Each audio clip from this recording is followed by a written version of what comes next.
ఈరోజు మనం తెలుసుకోబోతున్నటువంటి ఈ స్టోరీ అనేది కుల దేవత గురించి. అవును, మనలో ప్రతి ఒక్కరికి, ప్రతి కుటుంబానికి ప్రత్యేకంగా ఓ కులదేవత ఉంటుంది. మరి అలాంటి కులదేవత గుడికి వెళ్ళి తిరిగి వస్తున్నటువంటి సందర్భంలో జరిగినటువంటి ఓ భయంకరమైన సంఘటన ఇది. ఈ స్టోరీ విన్న తర్వాత కులదేవత యొక్క శక్తి ఏంటో మీకు తప్పక తెలుస్తుంది. ఈ స్టోరీ చివరి వరకు ఎక్కడ స్కిప్ చేయకుండా జాగ్రత్తగా వినండి. అలాగే స్టోరీని మొదలు పెట్టబోయే ముందు మీ అందరికీ కూడా ఓ చిన్న విన్నపం. ఇంతవరకు ఎవరైతే మన వీడియోని లైక్ చేయలేదో దయచేసి ఇప్పుడే లైక్ చేయండి. అలాగే కొత్త వారు కనుక మన ఛానల్ చూస్తున్నట్టయితే ఇప్పుడే సబ్స్క్రైబ్ చేసుకోండి. ఉదయకాలపు సూర్యోదయంతో అనుగుణంగా గోదావరి నదీ తీరంలోని ఓ గ్రామంలో ఆ రోజు ఆ ఇంట్లో ఎంతో కోలాహలం. వేమూరి వెంకట్రాయుడు గారి కుటుంబం వారి కులదైవమైనటువంటి సాక్షాత్తు ఆ మహిషాసుర మర్దినీదేవి గుడికి వెళ్ళటానికి వారు సిద్ధమవుతున్నారు. ఈ పండుగ వారి కుటుంబానికి సంబంధించింది. ఒక్క ఇంటి పండుగ మాత్రమే, అంటే కేవలం వారి కుటుంబానికే పరిమితమైంది. ఎంతో పవిత్రమైంది. ప్రతి ఆషాఢ శుక్ల నవమి రోజు తప్పకుండా ఈ పండుగను జరుపుకుంటారు. ఏమ్మా, అన్నీ సిద్ధమయ్యాయా? ప్రసాదం, పూజా సామాను, కుంకుమ, గోరోచనం అన్నీ కూడా సిద్ధంగా పెట్టావా నువ్వు అని వెంకట్రాయుడు గారు తన భార్యను అడిగారు. అవునండి, అన్నీ కూడా సిద్ధం చేశారు. పిల్లలు కూడా ఇప్పుడే వస్తున్నారు. ఈ పాటికే మీ అన్నగారి కుటుంబం కూడా వచ్చేసి ఉంటారేమో అని లక్ష్మీ నరసమ్మ బదులిచ్చింది. ఇక వెంకట్రాయుడు, లక్ష్మీ నరసమ్మ దంపతులకు ఇద్దరు పిల్లలు. 17 ఏళ్ల కుమార్తె కనకదుర్గ, 15 ఏళ్ల కమలాక్షి. వారి పెద్దన్న నరసింహరాయుడు గారి కుటుంబంలో తన భార్య పేరు మల్లికార్జునమ్మ, 19 ఏళ్ల కుమార్తె శ్రీదేవి, 16 ఏళ్ల కుమారుడు వేణుగోపాల్. ఇది వారి కుటుంబం యొక్క పూర్తి వివరాలు. అనగా ఎద్దుల బళ్ళన్నీ కూడా సిద్ధంగా ఉన్నాగా. ఆ అడవిదారి అసలే చాలా కష్టంగా ఉంటుంది. ఒక్కసారి బల్ల చక్రాలన్నీ కూడా చూసుకో, సమయానికే బయలుదేరాలి అని వెంకట్రాయుడు తన అన్నను మర్యాదగా అడిగాడు. తమ్ముడు, 2 బళ్ళు కూడా సిద్ధం చేశాన్రా. నువ్వు అనవసరంగా ఏమీ భయపడకు. ముఖ్యంగా మన ఎద్దులున్నాయి కదా, వృషభ అలాగే నంది అనే పేర్లు. వాటి ముఖాలపైన అమ్మవారి తాలూకా కుంకుమ కూడా రాసి పెట్టాన్రా. అయినా మన పూర్వీకులు చెప్పినట్టు అడవిలో ఏవైనా చెడు అలాగే గాలులు కూడా తిరుగుతూ ఉంటాయి కదా, అలాంటి వాటి నుండి కాపాడుకోవటానికి బల్లలో కూడా కుంకుమ, గోరోచనం వేశారు అని వెంకట్రాయుడు వాళ్ళ అన్న నరసింహారాయుడు వివరించాడు. మంచిదే అన్నయ్య, ఆ అడవిలో మన పూర్వీకుల కాలం నుండి కూడా ఏవో వింత వింత శక్తులున్నట్టుగా చెప్తూ ఉంటారు. జాగ్రత్తగా ఉంటే మనకే మంచిది అని వెంకటేశ్వరరాయుడు చెప్పాడు. ఉదయం 10:30 వారి ప్రయాణం అక్కడి నుండి మొదలైంది. ఇక పొద్దున్న వేళ చల్లని గాలిలో 2 ఎద్దుల బళ్ళు వారి గ్రామం నుండి బయలుదేరాయి. వృషభ అనే ఒక ఎద్దుకు జతగా మరొక ఎద్దు, నంది అనే ఎద్దుకు జతగా మరొక ఎద్దు. ఈ విధంగా 2 ఎద్దుల బళ్ళలో వారి ప్రయాణం ప్రారంభమైంది. మొదట్లో వెంకట్రాయుడు గారి కుటుంబం, రెండో బండిలో నరసింహరాయుడు గారి కుటుంబం. అమ్మా, ఈ అడవి గురించి ఎందుకిలా మాట్లాడుతూ ఉంటారు? అయినా అడవికి మనకి ఉన్న సంబంధం ఏంటి? ఆ దేవత దగ్గరికి మనం ఎందుకు వెళ్తున్నాం? నాకు ఆమె గురించి తెలుసుకోవాలి అనిపిస్తుంది అని కనకదుర్గ తన తల్లిని అడిగింది. ఇక వెంటనే లక్ష్మీ నరసమ్మ తన కూతుర్ని దగ్గరికి తీసుకొని చెప్పడం మొదలుపెట్టింది. అమ్మ, మన వంశానికి శ్రీ మహిషాసుర మర్దిని కులదైవమమ్మ. 100 సంవత్సరాల క్రితం మన పూర్వీకులు, అంటే మన తాతల తాతగారు వేమూరి కృష్ణారాయుడు గారు ఈ అడవిలో కఠినమైనటువంటి తపస్సును చేశారు. ఆ తరువాత అమ్మవారు ప్రత్యక్షమైంది. నేను ఇక్కడే ఉంటాను, నీ వంశంలో ఎల్లప్పుడూ నన్ను పూజించాలి. నన్ను ఎంతవరకు పూజిస్తారో అంతవరకు నీ కుటుంబాన్ని నేను కాపాడుతూ ఉంటాను అని ఆజ్ఞాపించింది ఆ తల్లి. అమ్మా, అంటే అప్పటి నుండి కూడా మనం ప్రతి సంవత్సరం కూడా వెళ్తున్నామా అని కమలాక్షి మళ్ళీ ఆసక్తిగా అడిగింది. అవునమ్మా, మన తాతల కాలం నుండి కూడా ఆ దేవతను పూజిస్తూనే ఉందాం. మరి నాకెందుకు ఇన్నాళ్ళు చెప్పలేదు అనగా, అదేంటమ్మా, నువ్వు చాలా రోజుల పాటు ఇక్కడైతే లేవు కదా. ఆ గుడికి వెళ్ళేటప్పుడు చాలాసార్లు పిల్లలైతే తీసుకువెళ్ళలేదు. ఇప్పుడంటే మీరు కొంచెం పెద్దవాళ్ళు అయ్యారు కాబట్టి మిమ్మల్ని తీసుకువెళ్తున్నాం అని చెప్పిందామె. ఆ దేవత నిజంగానే చాలా శక్తివంతురాలమ్మా. అంతేకాదమ్మా, అడవిలో దుష్టశక్తులు కూడా ఉంటాయని చెప్తారు. వాటిని అదుపులో పెట్టడం కూడా అమ్మవారి యొక్క శక్తి అని లక్ష్మీ నరసమ్మ తన కూతురికి అంతా వివరించింది. ఇది మొదటి బండిలో జరుగుతున్నటువంటి మాటలు. ఇక రెండో బండిలో మల్లికార్జునమ్మ తన కుమార్తె శ్రీదేవితో మాట్లాడుతుంది. శ్రీదేవి, నీకు ఈసారి పెళ్లి కుదిరేలా అమ్మవారిని ప్రార్థిస్తాం. మంచి అబ్బాయి దొరికేలా. అమ్మా, ఈ అడవిలో ఎందుకు రాత్రిపూట వెళ్ళకూడదని చెప్తారు? ఏమైనా సమస్య ఉందా అని శ్రీదేవి అడిగింది. నీకెవరు చెప్పారు అంటే ఇందాక నాన్న చిన్నాన్న మాట్లాడుకుంటే విన్నాను అనేసరికి, అవును, రాత్రిపూట అడవిలో వింత వింత శబ్దాలు ఉంటాయి. దెయ్యాలు పిశాచాలు తిరుగుతాయని చెప్తారు. అందుకే మనం పగలే వెళ్ళి వస్తాం. అయితే ఈసారి కొంచెం ఆలస్యం అయ్యేలా ఉంది అని మల్లికార్జునమ్మ చెప్పింది. ఇక అప్పుడనగా బయలుదేరినటువంటి వారు మధ్యాహ్న సమయానికి వారు ఆ పర్వతం మీదకి, ఆ అడవి ప్రాంతంలోకి ప్రవేశించారు.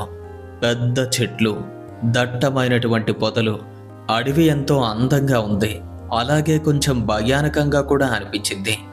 అన్నయ్య, ఇదిగో ఆ గుడి కనిపిస్తుంది అని వెంకట్రాయుడు ఎంతో సంతోషంగా పైకి లేచి మరీ చెప్పాడు. ప్రాచీనమైనటువంటి గుడి. 1 సంవత్సరం వ్యవధిలోనే దాని యొక్క మార్గం అంతా కూడా మారిపోయింది. రాతితో కట్టబడింది. మహిషాసుర మర్దిని యొక్క దేవత విగ్రహం ఎంతో అందంగా, కానీ కొంచెం ఉగ్ర రూపంలో ఉన్నట్టుగా ఉంది. గుడి యొక్క పరిసరాలన్నీ కూడా శుభ్రంగా ఉంచారు స్థానికులు. నమస్కారం గురువుగారు, వేమూరి వంశస్థులు వచ్చారు అని గుర్తించాను. మహిషాసుర మర్దిని దేవత మీ రాక కోసమే ఎదురు చూస్తుంది. అయినా ప్రతి సంవత్సరం మీరు తప్పకుండా వస్తారు కదా. ఈ మధ్యనే మా నాన్నగారు చనిపోయారు.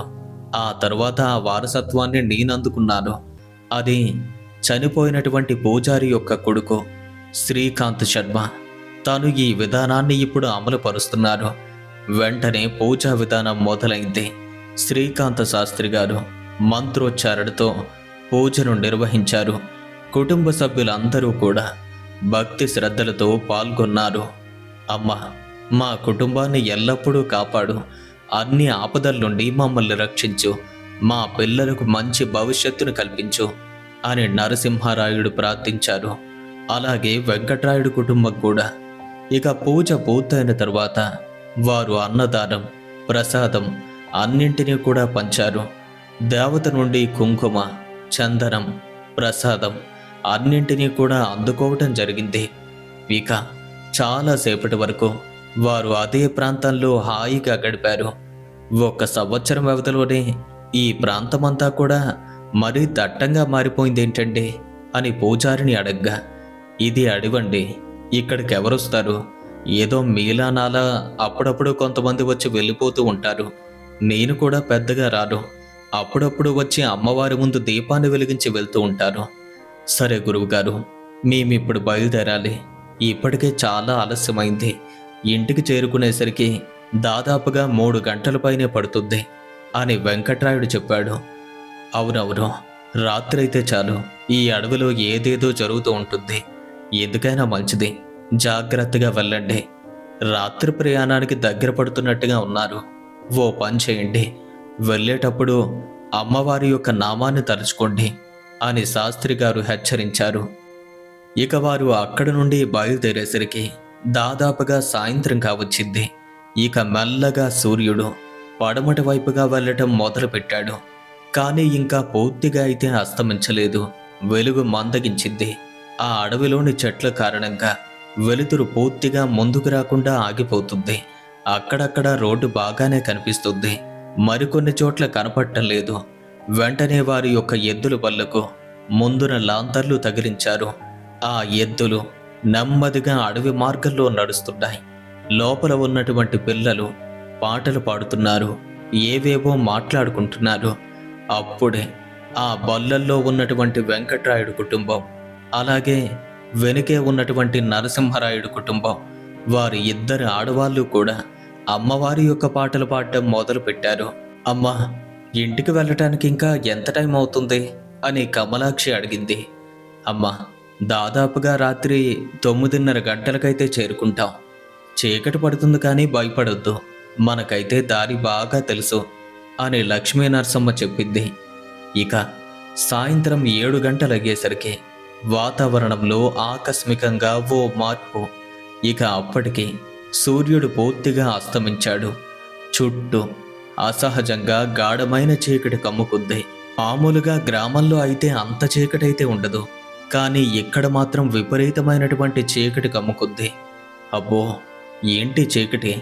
ఇంత త్వరగా ఇంత చీకటి ఎలా ఏర్పడింది అని మల్లికార్జునమ్మ ఆశ్చర్యంతో చుట్టూ చూస్తూ అంది. ఇక అప్పుడే అకస్మాత్తుగా గాలి వీచడం మొదలైంది. దూరంగా ఉన్నటువంటి ఆ చెట్లు, పక్కనే ఉన్నటువంటి ఆ పొదలు, అవన్నీ కూడా గాలికి విపరీతంగా ఊగిపోతున్నాయి. ఎంత దారుణంగా ఊగుతున్నాయి అంటే అవి ఊగుతుంటే వచ్చే శబ్దాలకు అక్కడక్కడ ఎద్దులు కూడా జడుస్తున్నట్టుగా ఉన్నాయి. వింతగా అసహజమైనటువంటి శబ్దాలు వస్తున్నాయి. తమ్ముడు, ఈ వాతావరణం సాధారణంగా లేదురా, ఏదో కొంచెం తప్పుగా ఉంది. మనం ఎద్దుల్ని ఆపి కాసేపు ఉందామా అని నరసింహారాయుడు గట్టిగా అన్నాడు. అవునన్నయ్య, చూస్తుంటే ఏదో తేడాగా ఉంది. ఈ గాలి చీకటి ఏది కూడా సాధారణంగా లేదు. ఈ అడవిలో ఏదో జరుగుతుంది అన్నట్టుగా ఉంది అని వెంకట్రాయుడు కూడా తన అన్నతో కొంచెం భయంతో చెప్పాడు. ఇక అంతవరకు ఎంతో సాధారణంగా ప్రవర్తించినటువంటి ఎద్దులు కూడా అకస్మాత్తుగా ఓ రకంగా ప్రవర్తిస్తున్నాయి. నెమ్మదిగా వణుకుతున్నట్టు, మధ్య మధ్యలో అవి బాగా బొసలు కొడుతున్నట్టుగా కూడా అనిపించింది. రే వృషభ, నంది, ఎందుకురా ఇలా భయపడుతున్నారు? ఇవెప్పుడూ కూడా ఇలా ప్రవర్తించవే అని నరసింహారాయుడు ఆశ్చర్యపోయాడు. ఎంత ప్రయత్నించినా సరే అవి అస్సలు ఆగటం లేదు. అసలు అక్కడ ఏం జరుగుతుందో కూడా అర్థం కావటం లేదు. ఎద్దులు కూడా పూర్తిగా భయపడి ముందుకు వెళ్ళటానికి అస్సలు నచ్చటం లేదు. ఇక అకస్మాత్తుగా వారి ముందు ఉన్నటువంటి ఆ చీకటి దారిలో 4 స్త్రీలైతే కనిపించారు. వారు తెల్లని చీరలైతే కట్టుకున్నారు. ఈ కాలం నాటి చీరల్లా లేవు, ఎప్పుడో పూర్వపు చీరల్లో వయసులో ఉన్నట్టుగా కనిపించారు. అయ్యా అయ్యా, దయచేసి మాకు సహాయం చేయండి, మేము దారి తప్పగాం, ఈ అడవిలో మేము ఇరుక్కుపోగాం అని ఒక స్త్రీ అయితే చెప్పింది.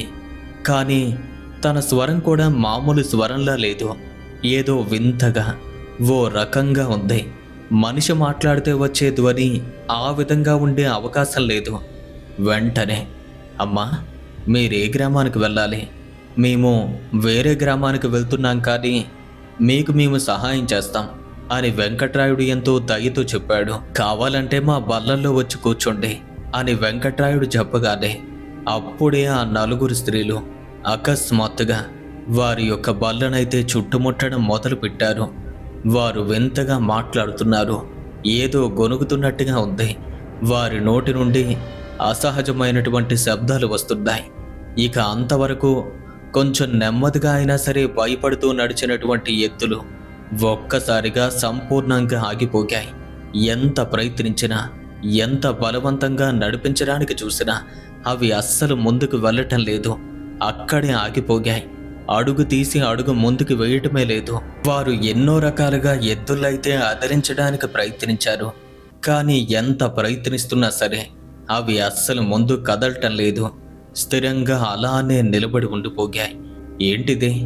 రే వృషభ, నంది, ఎందుకురా ఇలా ఆగిపోయారు? ఎప్పుడూ లేంది ఎందుకలా చేస్తున్నారు?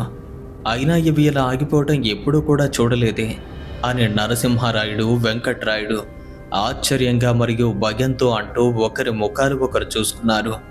ఇక అప్పుడే వెనుక బండిలో ఉన్నటువంటి వేణుగోపాల్ లాంతరి యొక్క ఆ కాంతిలో కొంచెం తీక్షణంగా ఆ స్త్రీలను జాగ్రత్తగా చూశాడు. అకస్మాత్తుగా అతను గట్టిగా అరిచాడు, అమ్మా, నాన్న, వారి కాళ్ళను చూడండి, వారి కాళ్ళు అని గట్టిగా అరిచాడు. ఇక అందరూ కూడా చేతిలోని లాంతర్లను తీసుకుని ఆ కాంతిలో ఆ స్త్రీల కాళ్ళనైతే గమనించారు. అప్పుడు వారు చూసినటువంటి ఆ దృశ్యం వారి జీవితంలో ఇంకెప్పుడూ చూడకూడదు. అంత భయంకరమైనటువంటి దృశ్యం అది. ఒక్కసారిగా వారి గుండె ఆగినంత పనైంది. ఆ నలుగురు స్త్రీల యొక్క పాదాలు వెనక్కి తిరిగి ఉన్నాయి, చాలా భయంకరమైనటువంటి రీతిలో. ఇది సాధారణమైనటువంటి మనుషుల యొక్క కాళ్ళలా లేవు. దెయ్యాలు మనల్ని చుట్టుముట్టాయి, అందరూ బండిలోనే ఉండండి, బండి దిగొద్దు అని ఇద్దరు మగవాళ్ళు గట్టిగా అరిచేసరికి అవి అహంకారాలు చేయటం మొదలుపెట్టాయి. ఆ 4 దెయ్యాలు అకస్మాత్తుగా భయంకరంగా ఘోరంగా నవ్వటం మొదలుపెట్టాయి. అవి నవ్వుతూ ఉంటే చుట్టుపక్కల వాతావరణం అంతా కూడా దుమ్ము రేగుతుంది.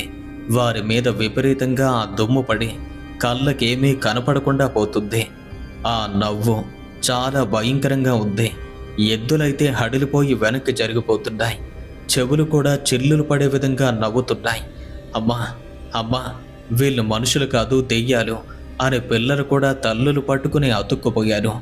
కనకదుర్గ కూడా తల్లిని భయంతో గట్టిగా పట్టుకుంది. విపరీతంగా అరవటం మొదలుపెట్టింది. అమ్మా అమ్మా, మహిషాసురమర్దిని, మమ్మల్ని కాపాడమ్మా, మమ్మల్ని కాపాడు అని వారంతా కూడా ఒక్కసారిగా ప్రార్థన చేయటం మొదలుపెట్టారు. మరికొద్ది క్షణాల్లోనే ఆ దెయ్యాలు వాటి యొక్క అసలు రూపాన్ని చూపించడం మొదలుపెట్టాయి. వారి కళ్ళు రక్తంలా ఎర్రగా మారాయి. వాటి యొక్క దంతాలు పూర్తి పొడవుగాను పదునుగాను మారాయి. వాటి జుట్టు చల్లా చెదురుగా ఎగిరిపోతుంది. మీరు మా అడవిలోకి వచ్చారు, వేల కాని వేలలో ఇక్కడ ప్రయత్నిస్తున్నారు. ఇక్కడ నుండి బయటికి వెళ్ళలేరు. ఇది మా ప్రాంతం, మేమే ఈ ప్రాంతానికి మహారాణులం అని ఆ దెయ్యాలు గట్టిగా అరుస్తున్నాయి.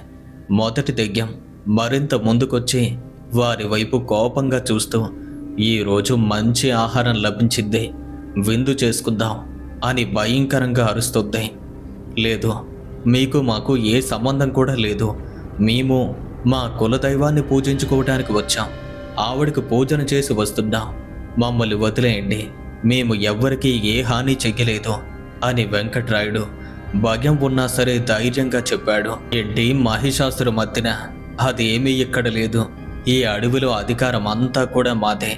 మీరు మాకు స్వయంగా భోజనంగా మారండి, లేదంటే మీ చావు అత్యంత దారుణంగా ఉంటుంది అని రెండవ దెయ్యం చాలా గట్టిగా అరుస్తూ మాట్లాడుతుంది. ఇక ఆ దెయ్యాలు ఒక్కసారిగా వారి యొక్క 2 ఎద్దుల బళ్ళ చుట్టూ తిరుగుతూ దగ్గరకు రావడానికి ప్రయత్నిస్తున్నాయి.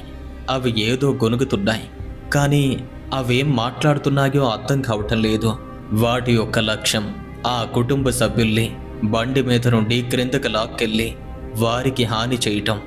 అయితే ఎప్పుడైతే ఆ దెయ్యాలు బల్ల దగ్గరకు రావడానికి ప్రయత్నించాయో అప్పుడు ఏదో తెలియని ఒక అదృశ్యమైనటువంటి శక్తి వాటిని అక్కడి నుండి దూరం తొలగిస్తుంది.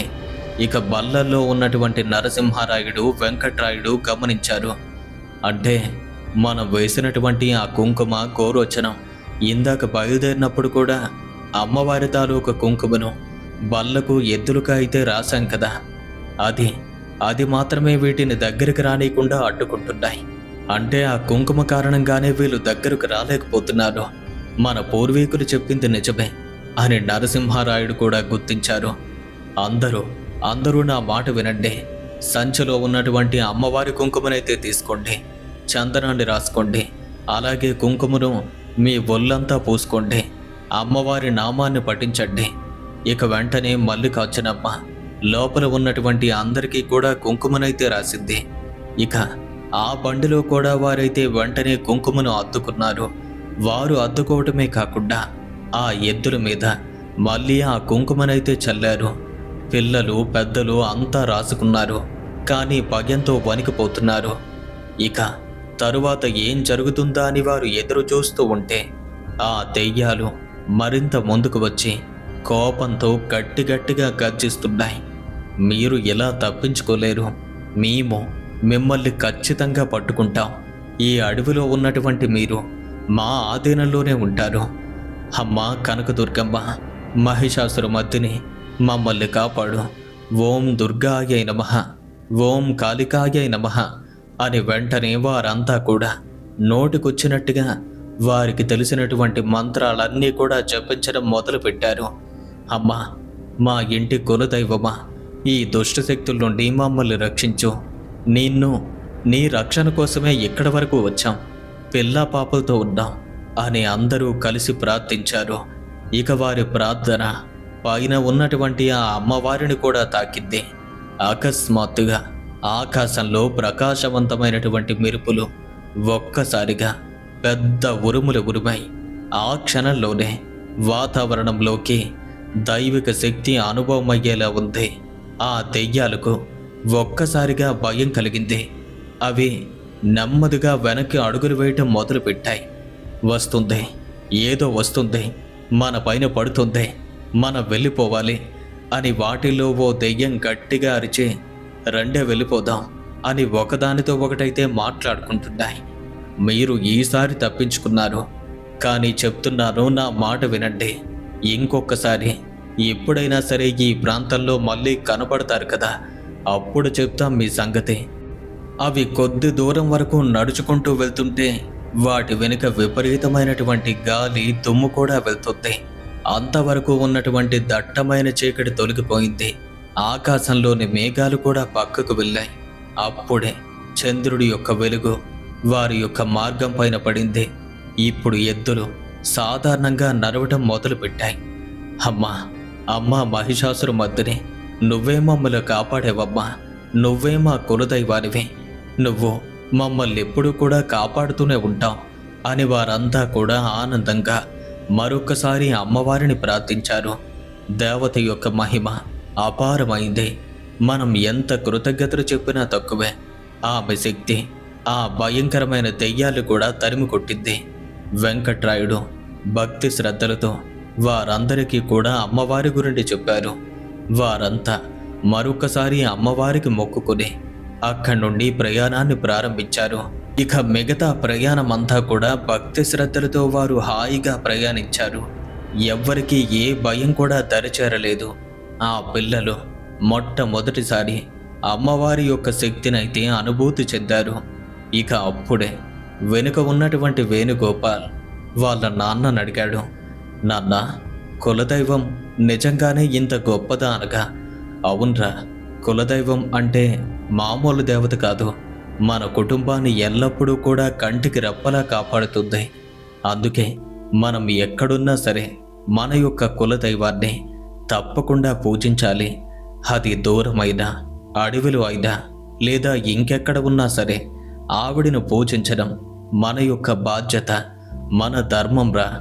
మనం ఎప్పుడైతే కులదైవాన్ని పూజిస్తామో ఆవిడ ఇలాంటి ఆపదల నుంచి మనల్ని ఖచ్చితంగా ఆ క్షణమే రక్షిస్తుంది. కొద్దిసేపటి వరకు ప్రయాణించాక వారు వెంటనే అక్కడి నుండి వారి గ్రామానికి చేరుకున్నారు. ఆ తర్వాత వారి ఇళ్లకు వెళ్ళిపోయారు. ఇక ఆ రాత్రి జరిగినటువంటి ఆ సంఘటన ఓ పీడకలగా ఉన్నప్పటికీ అమ్మవారి యొక్క నిరూపణ అందరికీ తెలిసిందే. అమ్మవారి యొక్క శక్తి ఎంత గొప్పదో ఆ పిల్లలు కూడా అర్థం చేసుకున్నారు. పిల్లలు, మా తరమైతే అయిపోయింది, ఇక రేపటి తరంలో వస్తున్నటువంటి మీరు, ఆ తర్వాత మీ యొక్క పిల్లలైనా సరే అమ్మవారిని మర్చిపోకూడదు. కులదైవాన్ని ఆరాధించడం ఎట్టి పరిస్థితుల్లోనూ నిర్లక్ష్యం చేయకూడదు. అమ్మవారిని ఆరాధిస్తే ఖచ్చితంగా అనుగ్రహిస్తుంది. ఇక ఇప్పటికే మీకు అర్థమై ఉంటుంది కులదైవం యొక్క ఆరాధన ఎంత ముఖ్యమైందో. మీలో చాలామంది మీ కులదైవాన్ని ఇప్పటికీ పూజించకపోవచ్చు. మీరు ఎక్కడున్నా, ఎలాంటి పరిస్థితుల్లో ఉన్నా ఒక్కసారి మీ కులదైవాన్ని మనసారా ప్రార్థించండి. మరి ఈ వీడియో కనుక మీకు నచ్చినట్టయితే తప్పకుండా లైక్ చేయండి. మీ ఫ్రెండ్స్ అండ్ ఫ్యామిలీ మెంబర్స్కి ఈ వీడియోని షేర్ చేయండి. ఇలాంటి మరిన్ని హారర్ స్టోరీస్ కోసం ఇప్పుడే మన ఛానల్లో సబ్స్క్రైబ్ చేసుకోండి. ఇంకో ముఖ్యమైన విషయం, మీ కులదైవం ఎవరో తప్పకుండా క్రింద కామెంట్ సెక్షన్లో మాకు చెప్పండి.